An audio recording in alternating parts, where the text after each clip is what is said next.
Hello, YouTube. It's great to see you again. Good morning, good evening, good night. My name is Sergey, and I coincidentally play the drums. So today, I'm going to be talking to you guys about how transcribing music is a very beneficial skill to have if you're a working musician. Since March of 2024, which was 4 months ago already, pretty wild, right?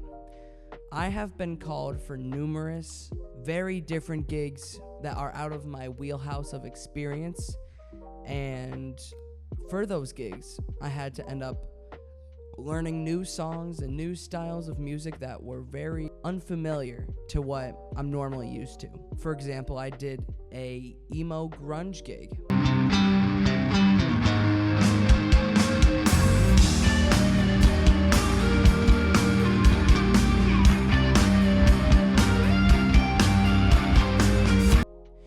A Midwest emo gig, and a bass gig just recently for a pop punk band. What is happening? But all those shows that I've been called for to fill in have went exceptionally well in my opinion, and most other people's opinions at the show themselves. I learned these songs for each of these shows with less than a week of preparation. The pop punk one that I just told you guys about, I learned that not even the night before, the morning of the show. Why I think it's important to be able to transcribe music in a timely manner is because it helps you learn the songs faster. It makes you feel more comfortable and confident in how you're about to play those songs, and it just makes the experience less scary. If you go up there without really knowing the songs, but you've listened to them, you've played along to them, you probably will do fine, but you're still gonna be absolutely freaking nervous. You're still gonna have a lack of stability, if that makes any sense. Just a lack of stability that having the charts in front of you can help with, because if you don't have the charts or something similar to that, it's going to feel very different. You're not going to have that backbone of knowing this is where we're going next. This is what I'm supposed to do. This is basically everything that's going to happen. For that Midwest emo show that I told you about, unfortunately, I don't have any footage from it because my SD card broke after the show and I still have to take it to a data recovery center. From that Midwest emo show, they had told me that when they were creating their songs and learning their songs together, they had everything in 4/4. Everything. Here's an audio sample of something that they said was in 4/4.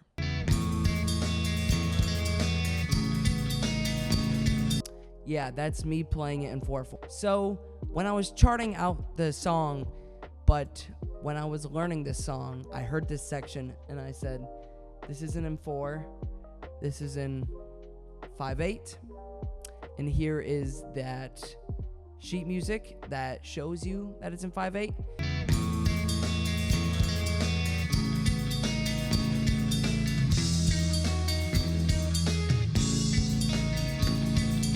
So I was able to use that 5/8 section to make the band feel as comfortable as possible, because I'm a prog drummer primarily, so I like to float around different meters and I like to experiment and change and modulate and do a lot of weird things that nobody should ever do. So when I had the opportunity to play something that wasn't in 4, I made sure they were comfortable with it. But learning music in that kind of little time crunch situation is very hard, and it's very scary, and it's very difficult. But being able to have the skill to chart out the tunes, the songs, whatever the hell you want to call them, wanted to chart them out in a timely manner, because you don't want to be charting at shows. But it is. So, hello, I am in Youngstown, Ohio tonight. I'm very sick. It is New Year's Day, and today is my first private party wedding type gig. So, thought I'd bring you guys along. The gig starts technically in 1 hour, and I have that much time to chart out the songs that I don't know. So, let's hope we can do that and feel good about it. Alright, see you soon. Like I have had to do before, it's very important to make sure that you're doing the job of the drummer, especially on that bass gig for me. I rarely get called for bass gigs, and I rarely, well, not rarely play bass, but I rarely get called for those kind of shows. So that, for me personally, was just a touch more scary than it should have been. But it was still pretty fun, and I was not too upset with it. I did have one of my good buddies there, Clay Gober from the band Polyphia, and I told him that I had learned these songs the morning of, and he was like, that's insane.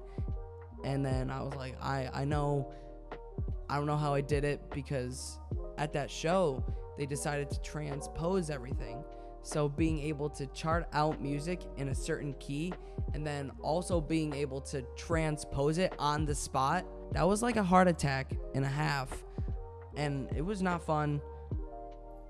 Well, the gig was fun, but having to transpose that was not the most fun.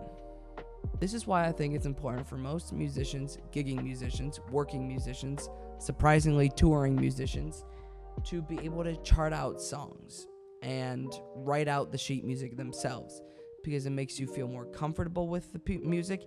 It makes you feel more confident with the music. It also makes sure that you have that backbone so that if anything goes wrong, you can find your way back around. Or even if you're uncertain with how something's supposed to sound, you would have the backbone there to tell you and reinforce that feeling of doubt. Not reinforce the feeling of doubt, but reinforce the feeling, yeah. Well, anyway, thank you for watching this video. I appreciate you being here. And I'm sorry I have been so lax on the YouTube content recently. Obviously, if you can't tell, I've moved rooms, moved down rooms, moved to a smaller room. I've been gigging a lot. I've been, unfortunately, working a lot. And I plan on going back to music school again in the upcoming months so that I can be better at what I need to do. But anyway, thank you for watching this video. I love you. Have a great evening.